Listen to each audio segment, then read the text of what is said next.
మనలో చాలామందికి తెలియని మరొక ప్రపంచం ఉంది.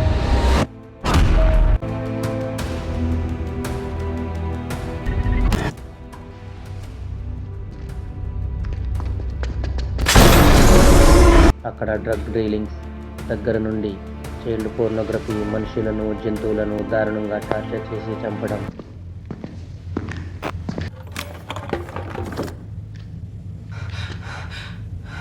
మనలాంటి వాళ్ళ personal information, crypto currency, WikiLeaks, ఇలా చాలా విషయాలు ఉంటాయి. I can hear you. Are you still Kelly, there? I can't see you. Dark వెబ్ని యాక్సెస్ చేయాలి అంటే ముందు VPNని తప్పనిసరిగా ఆన్ చేసుకోవాలి. You pick the girls. What the hell? Oh my god. That's my mom. మనం సెర్చ్ చేసే ఇన్ఫర్మేషన్ అంతా store చేసుకుని బయట వాళ్ళకు ఇస్తుంది. అందుకే మనం గూగుల్లో ఏ బ్యాగ్ కోసమో వాచ్ కోసమో సెర్చ్ చేస్తే తరువాత మనకి వాటికి సంబంధించిన యాడ్స్ కనిపిస్తాయి. కాబట్టి VPN ఆన్ చేశాక డగ్గో సెర్చ్ ఇంజిన్ ద్వారా టోర్ అనే బ్రౌజర్ని డౌన్లోడ్ చేసుకోవాలి. డగ్గో యూజర్స్ యొక్క సెర్చ్ ఇన్ఫర్మేషన్ని ట్రాక్ చేయదు.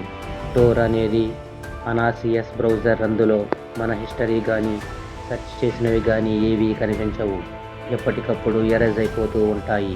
టోర్ బ్రౌజర్లో హెడ్విక్ని సెర్చ్ చేస్తే మనకి అక్కడ చాలా లింక్ చూపిస్తాయి. ఫైనాన్స్కి సంబంధించి, డ్రగ్స్, చైల్డ్ ట్రాఫిక్. మనం కనుక పొరపాటున ఏదైనా తప్పు లింక్ క్లిక్ చేస్తే అంతే, ఎట్టి పరిస్థితుల్లోనూ ఓపెన్ చేయకు అంటూ ముగించాడు. సరే, యూజ్ చేయను అని సూర్య మధుకు చెప్పాడు. తర్వాత రోజు ఆఫీస్లో సీరియస్గా వర్క్ చేసుకుంటూ ఉండే మధుకి ఫోన్ వచ్చింది. వాళ్ళ బాబాయ్ బైక్ మీద నుండి పడిపోయాడు అని, దెబ్బలు గట్టిగా తగిలాయి అని. వెంటనే సూర్య దగ్గరికి వెళ్ళాడు మధు. రేయ్, నేను ఊరు వెళ్తున్నా, బాబాయ్ బైక్ మీద నుండి పడిపోయాడంట, 2 రోజుల్లో వస్తా అని చెప్పాడు మధు. మధు తన బాస్ని పర్మిషన్ అడిగి తన ఊరు బయలుదేరాడు. సాయంత్రం ఆఫీసు నుండి వచ్చాక సూర్యకి చాలా బోరింగ్గా అనిపించింది. ఒక్కడే ఉండడం వల్ల ఏదైనా సినిమాకి వెళ్దామనుకుంటే ఒకటి మంచిది లేదు. అప్పుడే తనకి డార్క్ వెబ్లోకి వెళ్ళాలి అనే ఆలోచన వచ్చింది. కానీ మనోడికి ప్రామిస్ చేశా కదా, అయినా ప్రామిస్లను బ్రేక్ చేయడం మనకి చిన్నప్పటి నుండి అలవాటే అనుకుంటూ సిస్టమ్ ఆన్ చేశాడు. మధు చెప్పినట్టుగానే VPN ఆన్ చేసి డగ్గోతో టోర్ని డౌన్లోడ్ చేసి డిటెక్టివ్ని సెర్చ్ చేశాడు. అక్కడ డిస్ప్లే అయిన లింకుల్లో ఒకచోట బ్లాక్ పేజీ అని ఉంది. ఆ లైన్ క్లిక్ చేశాడు. ఒక బ్లాంక్ పేజీ ఓపెన్ అయ్యింది. దానిలో రెడ్ అండ్ yellow కలర్స్తో లింక్స్ ఉన్నాయి. ఆ లింక్స్ ఎలా ఉన్నాయి: personal association, dead girls, secret society chats, animal nightmare. Surya 1 నిమిషం ఆలోచించి సీక్రెట్ సొసైటీ చాట్ మీద క్లిక్ చేశాడు. పేజీ చాలాసేపు లోడ్ అయ్యింది. సూర్యకి గుండె ఎదురుతుంది. చాలా టెన్షన్గా ఉన్నాడు. సైట్ ఓపెన్ అయ్యింది. ఎదురుగా ఒక అందమైన అమ్మాయి కూర్చొని ఉంది. సూర్య తన వివికామ్ ఆన్ చేయకపోవడం వల్ల అమ్మాయికి కనిపించడు. అక్కడ ఆ అమ్మాయి ఉన్న రూమ్ అంతా చీకటిగా ఉంది. సూర్య ఫస్ట్ మాట్లాడడం మొదలుపెట్టాడు. టెక్స్ట్ మెసేజ్ కాకుండా వాయిస్ కాల్ మాట్లాడుతున్నారు ఇద్దరు. వెబ్కామ్ను ఆన్ చేయొచ్చు కదా, నవ్వుతూ సూర్య వైపు చూస్తూ అంది అమ్మాయి. అలా అన్న వెంటనే మళ్ళీ తన కంప్యూటర్ పక్కకి చూసింది. అక్కడ ఎవరో ఉన్నట్లుగా. లేదు, ఇలాగే బాగానే ఉంది కదా, అయినా నా వెబ్కామ్ పనిచేయట్లేదు అని అబద్ధం చెప్పాడు సూర్య. ఓహ్ సరే అంటూ మళ్ళీ సిస్టమ్ వెనుకకు చూసింది ఆ అమ్మాయి. రూమ్లో నువ్వు ఒక్కదానివే ఉన్నట్లు అనిపించడం లేదు అన్నాడు సూర్య. దానికి ఆ అమ్మాయి ఈసారి టోన్ పెంచి అవును, ఎందుకంటే ఇక్కడ మేమందరం ఉన్నామంది. ఏంటి ఆటలు ఆడుతున్నారా నాతో అరిచాడు సూర్య. సడన్గా అప్పుడు వీడియోలు ఆగిపోయి బ్లాంక్ అయిపోయింది స్క్రీన్. సూర్యకు టెన్షన్ స్టార్ట్ అయ్యింది. ఈలోపు చాట్ బాక్స్ ఓపెన్ అయ్యింది. వెబ్కాన్ ఓపెన్ చెయ్యి అని టెక్స్ట్ మెసేజ్ వచ్చింది. ఆ అమ్మాయి ఏమైనా సైకోనా అని డౌట్ వచ్చింది సూర్యకు. ఎందుకు ఇలా చేస్తున్నావు అడిగాడు సూర్య. అప్పుడు వరుసగా అర్థం లేని మెసేజ్లతో చాట్ బాక్స్ నిండిపోయింది. ఇంకా అలా పిచ్చిగా వస్తూనే ఉన్నాయి. ఇక చాలు ఆపు అంటూ టెక్స్ట్ చేశాడు సూర్య. అప్పుడు కర్సర్ దానంతటా అదే కదలడం స్టార్ట్ అయ్యింది. డెస్క్టాప్ స్క్రీన్ బ్లింక్ అయ్యింది. సూర్యకు భయంతో బాగా చెమటలు పట్టేస్తాయి. కర్సర్ మూవ్ చేద్దామని తాను ఎంత ప్రయత్నిస్తున్నా అవ్వట్లేదు.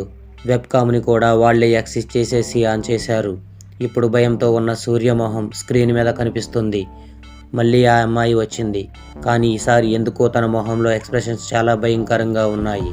ఒకేసారి తను పెద్దగా నవ్వడం మొదలుపెట్టింది. ఎందుకు నవ్వుతుందో తెలియక సూర్య భయంతో అలా అరుస్తున్నాడు. ఈలోపు మళ్ళీ స్క్రీన్ డార్క్ అయిపోయింది. చాట్ బాక్స్లో లుక్ అప్ అని మెసేజ్ వచ్చింది. సూర్య ఆ అమ్మాయి వైపు చూస్తూనే కుర్చీలో నుండి ఎదిరిపడ్డాడు. ఆ అమ్మాయి ప్రక్కన ఇద్దరు మాస్క్ వేసుకుని నిల్చుని ఉన్నారు. ముగ్గురు తనను చూసి గట్టిగా నవ్వడం స్టార్ట్ చేశారు. అసలు ఎందుకు వీళ్ళంతా తనను చూసి నవ్వుతున్నారో అర్థం కాక కోపం వచ్చింది సూర్యకు. ఎందుకు నవ్వుతున్నారు అని గట్టిగా అరిచాడు. స్క్రీన్ మళ్ళీ బ్లింక్ అవ్వడం స్టార్ట్ అయ్యింది. ఇప్పుడు ముగ్గురు సూర్య వైపు చూస్తున్నారు. ఆ అమ్మాయి కళ్ళు మాత్రం దీనంగా ఉన్నాయి. ఇప్పుడు స్క్రీన్ ఇంకోసారి బ్లింక్ అయ్యింది. ఇప్పుడు ఆ మాస్క్ పెట్టుకున్న వారి చేతులు ఆ అమ్మాయి 2 భుజాల మీద ఉన్నాయి. ఆ అమ్మాయిని హింసించడం స్టార్ట్ చేశారు. అప్పుడు అర్థమైంది సూర్యకు ఆ అమ్మాయి ఒక బాధితురాలు అని. దాని చర్మాన్ని చిన్న కత్తితో చెక్కుతూ ఉన్నారు. బాధతో ఆ అమ్మాయి పెట్టే కేకలు వినలేకపోయాడు సూర్య. ఆఫ్ చేయడానికి తనని ఆప్షన్ లేదు. లేచి వెళ్ళిపోదామని లేవబోతుంటో ఆ ఇద్దరు ముసుగు వ్యక్తి కత్తి సూర్య వైపు చూపించి కూర్చోమని సైగ చేశారు. భయపడుతూ వచ్చి కూర్చున్నాడు సూర్య. ఈలోపు ఇద్దరిలో ఒకడు అమ్మాయి తలను పట్టుకున్నాడు. ఇంకొకడు సూర్యని ఆ అమ్మాయిని చూడమని సైగ చేశాడు. ఆ అమ్మాయి కళ్ళు ఎర్రంగా అయిపోయాయి. ఇంకాసేపు ఉంటే కళ్ళ నుండి రక్తం కారేలా ఉంది. సడన్గా ఆ అమ్మాయి తలను పట్టుకుని పక్కకు తిప్పేశాడు. చాట్ డిస్కనెక్టెడ్ అని వచ్చి ఎండ్ అయిపోయింది. వెంటనే సూర్య రూమ్లో నుండి బయటకు పారిపోయాడు. చేతులు కాళ్ళు వణుకుపోతున్నాయి. గుండె చాలా వేగంగా కొట్టుకుంటుంది. ఏం చేయాలో తెలియక మధుకి కాల్ చేశాడు. ఈ టైంలో చేసేవేంట్రా నిద్రమత్తులో అన్నాడు సూర్య. రేయ్ సారీరా, నువ్వు అంతలా చెప్పినా వినకుండా డార్క్ వెబ్ యాక్సెస్ చేశాను.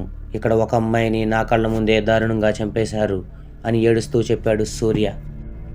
మధుకి దెబ్బకి నిద్రమత్తు మొత్తం వదిలేసినట్లు బుర్ర బ్లాంక్ అయిపోయింది.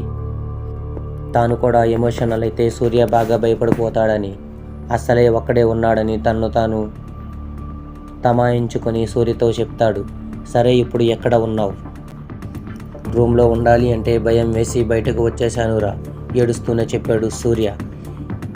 ఓకే, ఏం కంగారు పడకు, ముందు ఆ ఏడుపు ఆపు. రూమ్కి వెళ్ళి సిస్టమ్కి ఉన్న వైర్లు అన్నీ పీకే తలుపులు లాక్ చేసి పడుకో. నేను మార్నింగ్ బయలుదేరి వచ్చేస్తా అన్నాడు మధు. సరే అని రూమ్కి వెళ్ళి సిస్టమ్ షట్ డౌన్ చేశాడు సూర్య. కానీ పడుకుందామని ఎంత ప్రయత్నించినా కుదరలేదు. ఆ అమ్మాయి అరుపులు మెడ తిప్పేయడమే గుర్తుకొస్తుంది. ఇంకా చేసేదేమీ లేక అలా మధు గురించి ఎదురు చూస్తూ కూర్చున్నాడు. మధు రూమ్కి వచ్చేసరికి సూర్య చాలా దారుణంగా ఉన్నాడు. రాత్రి అంతా నిద్ర లేకపోవడం, ఏడుస్తూ ఉండడం వల్ల మొహం అంతా ఉబ్బిపోయి కళ్ళు ఎర్రగా అయిపోయి చూడడానికి భయంకరంగా ఉన్నాడు. మధుని చూడగానే వచ్చి హక్ చేసుకొని, సారీరా మధు, నువ్వెంత చెప్పినా వినలేదు. ఇప్పుడేమో ఇలా అయిపోయింది, చాలా భయంగా ఉందిరా. అప్పుడు మధు సూర్యకు ధైర్యం చెప్పడానికి ఇలా అన్నాడు. ప్రాబ్లం ఏమీ ఉండదురా అన్నాడు. పోలీసులకు కంప్లైంట్ ఇద్దామని సూర్య అన్నాడు. కానీ మధు దానికి ఒప్పుకోలేదు. పోలీసులకు కంప్లైంట్ ఇచ్చినా సరే ఏమీ అవ్వదు అన్నాడు. అప్పుడు స్టేషన్కి వెళ్ళి కంప్లైంట్ ఇద్దామనుకున్నారు. కానీ టెక్నాలజీ పెరిగింది. ఇలాంటి సైబర్ క్రైమ్స్కి సపరేట్గా ఒక వింగ్ కూడా ఉంది. ఒకసారి కంప్లైంట్ ఇచ్చి చూద్దాంరా అని అడిగాడు సూర్య. సరే కానీ పద వెళ్దాం స్టేషన్కి అన్నాడు. పర్లేదు, ఇప్పుడు ఆన్లైన్లో కూడా కంప్లైంట్ ఇవ్వచ్చు చెప్పి సిస్టమ్ ఆన్ చేశాడు సూర్య.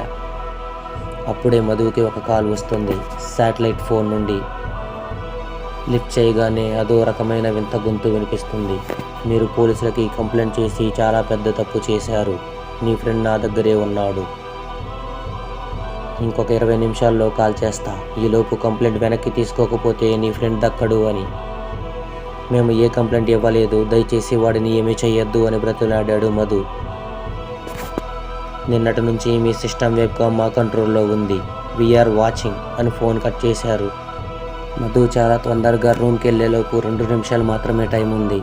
బ్రౌజింగ్ హిస్టరీలో చూసి టాబ్ ఓపెన్ ఫైల్ చేసిన కంప్లైంట్ను క్యాన్సిల్ చేసేస్తాడు. మధు అలా క్యాన్సిల్ బటన్ నొక్కగానే 20 నిమిషాలు అవుతాయి. ఈలోపు కాల్ వస్తుంది. లిఫ్ట్ చేశాక డార్క్ వెబ్ని యాక్సెస్ చేసి అక్కడ లింక్ పాప్ అవుతుంది. ఓపెన్ చేయని పెట్టేస్తారు.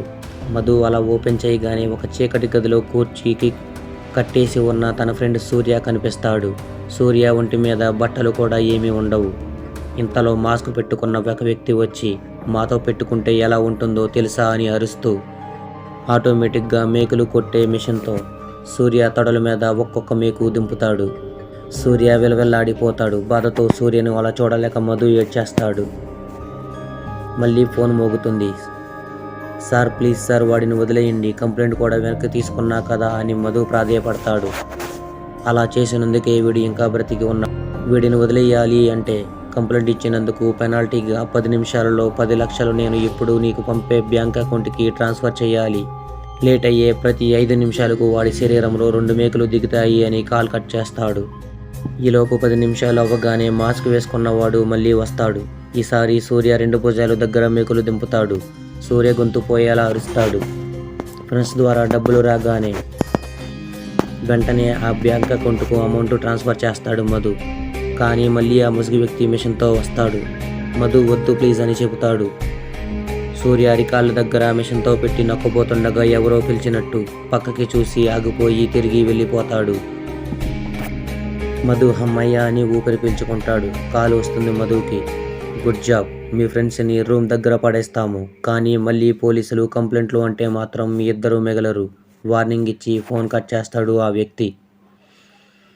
1 గంట తర్వాత ఒక వ్యాన్ వస్తుంది. దానికి నెంబర్ ప్లేట్ లాంటిది ఏమీ ఉండదు. అందులో నుండి మాస్కులు వేసుకున్న వ్యక్తులు ఒక పెద్ద నల్లటి ప్లాస్టిక్ బ్యాగుని కింద పడేసి వెళ్ళిపోతారు.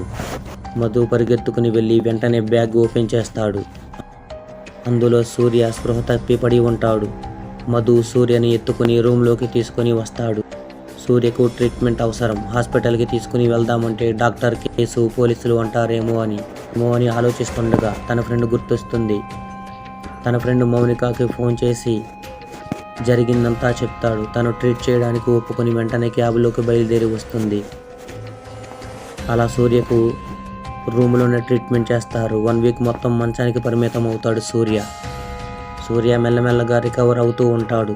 1 నెల రోజుల తరువాత సూర్య మళ్ళీ ఆఫీస్కి వెళ్ళడం మొదలు పెడతాడు. వాళ్ళు రూమ్ కూడా మారిపోయారు. సిస్టమ్ని అమ్మితే మళ్ళీ వేరే వాళ్ళకి ప్రాబ్లం వస్తుందని దానిని పగలగొట్టేస్తారు. డార్క్ వెబ్కి దూరంగా ఉండాలని అందరికీ చెబుతూ ఉంటాడు.